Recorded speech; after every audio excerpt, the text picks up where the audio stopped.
வணக்கம். ஜோதிடத்தில் குலதெய்வ விபுத்திர யோகா, அதாவது தமிழில் சொல்லலாம் குலதெய்வ தோஷம், அதாவது சாபமாக எடுத்துக்கலாம். விபுத்திர யோகம்னா, புத்திர யோகம்னா நம்மளுக்கு தெரியும், ஆண் வாரிசு, புத்திர யோகம், குழந்தை பாக்கியம். விபுத்திரன்னா அது இல்லாமை.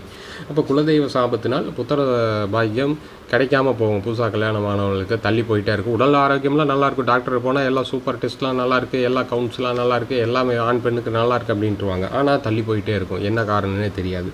அப்போது ஜாதகத்தில் அந்த குலதெய்வ சாபம் தான் அதில் வந்து நிறைய டைப்ஸ் இருக்குது. இதில் ஒரு டைப் என்னென்னா, ஜாதகத்தில் சனி எங்கே அமர்ந்திருக்காரோ கர்மகாரகன், அதிலிருந்து 1 2 3 4 5 6 ஆறாம் வீட்டை, சனி அமர்ந்த இடத்துலேருந்து 6ஆம் வீட்டை சந்திரன் பார்ப்பது, அதுபோக சூரியன் அல்லது புதன் பார்ப்பது.